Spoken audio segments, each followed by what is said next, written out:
Hey everybody, welcome back to Surprise Radio. I am your host, Surprise, and today I'm joined by Diana of Trope. Thanks for joining me. Thank you for having me. Cool. So let's kick things off by telling me maybe some of your influences or heroes growing up musically, or even any other profession.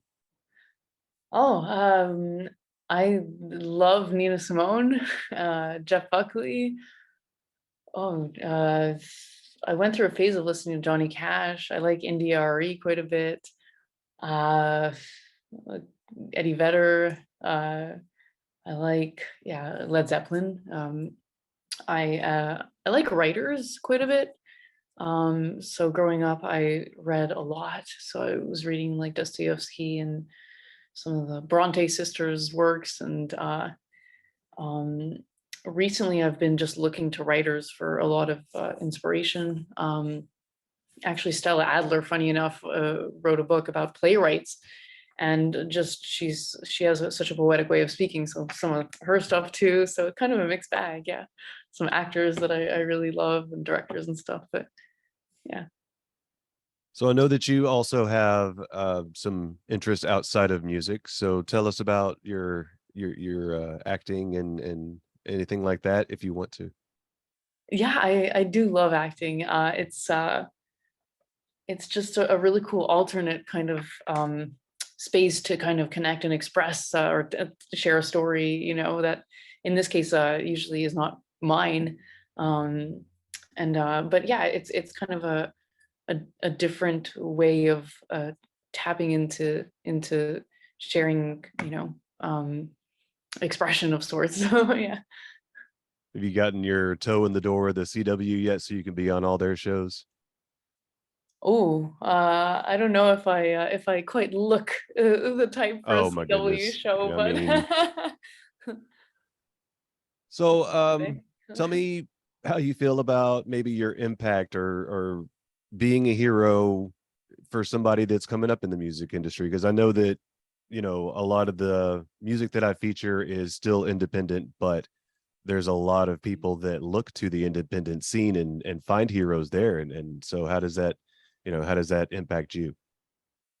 I mean, it's I always find it really cool how people are open-minded, and will take a chance on new music that isn't like, let's say, um, that hasn't been yet surfaced into the pop culture kind of realm of things, or to a point where like enough, like hundreds of thousands or millions of people like have spoken for it as like being uh you know factually or whatever good.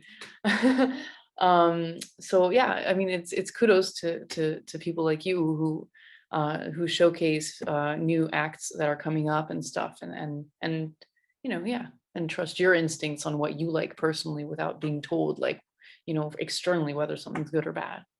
Yeah, I have always been like that. I'm gonna find out what I like, and that's what I'm gonna like, and I'm not gonna be told, Yeah. because there's a Oh, lot of good. stuff that is popular, that is good, and then there's some stuff that I'm like, I don't get that, but okay.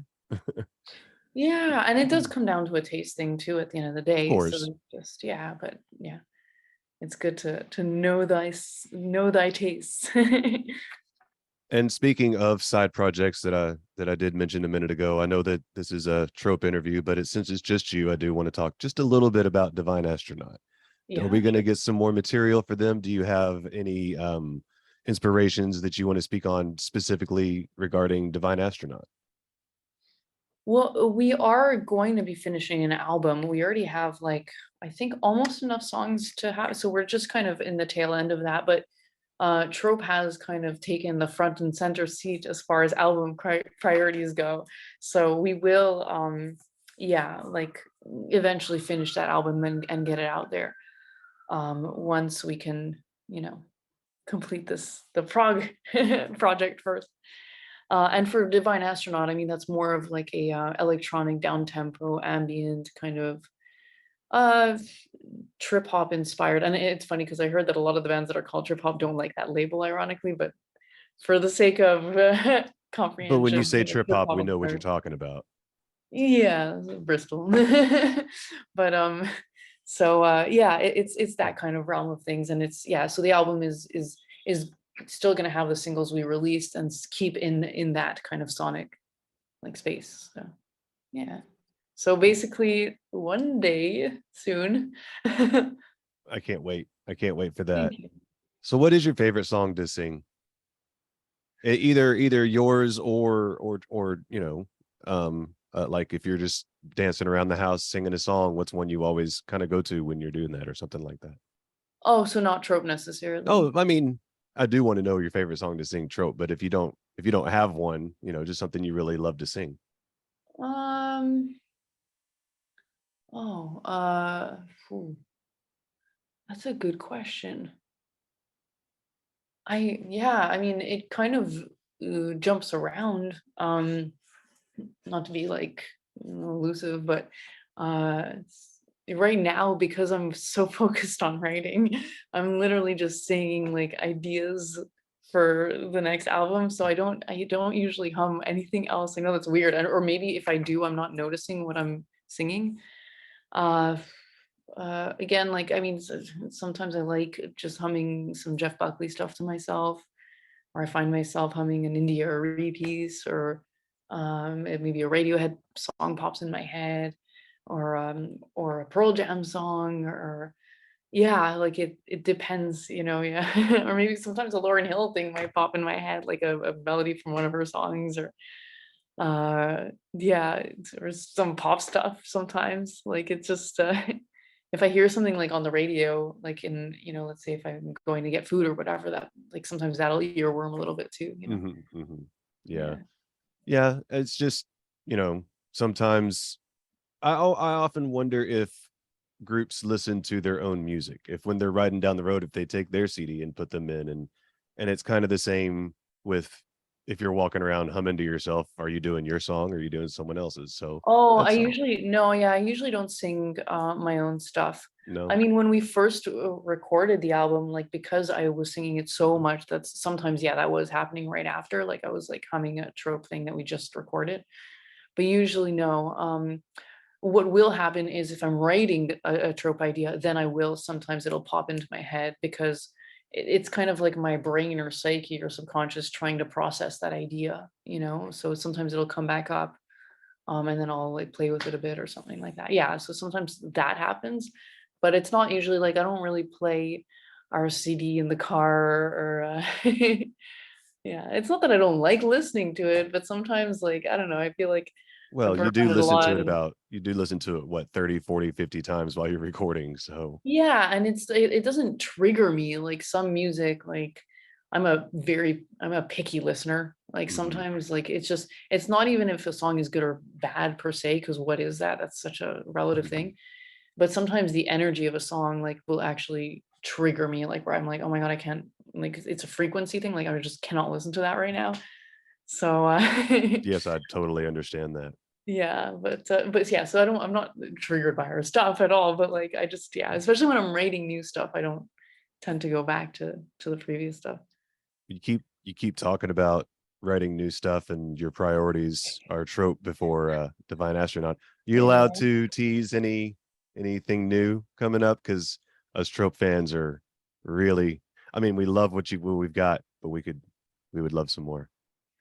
Yeah, I mean, I know I keep talking about it. You can tell that I'm kind of in the writing mode of Yeah. obsessive compulsive, like crazy person. But we're working on a song now called Fever Dream. That is Do you just have any sponsors? Any mic brand or does anybody in the band have any sponsors right now? And we it, I don't know if yeah, they're not sponsors per se, but we endorse Sennheiser. mhm. And I love Sennheiser so much, and I love the people there because they're really cool and funny. And yeah, they're music lovers, and they came out to our show, which we played just like this past month when we were in the States, and have just been super supportive. So yeah, they're awesome as far as microphones go. So I use a Sennheiser, the MD431. Yeah, and Cool. it's great. It's for me, it's good because sometimes I like doing vocals from far from the mic and it'll pick that up. So for some people, if you have like if you're doing a lot of let's say belting and screaming and you want to be really right up on the mic, maybe it's not the best for that. But if you do want some wash, kind of, especially with the wash delays, it's nice to be further and let that kind of be more atmospheric. So yeah, I love that mic.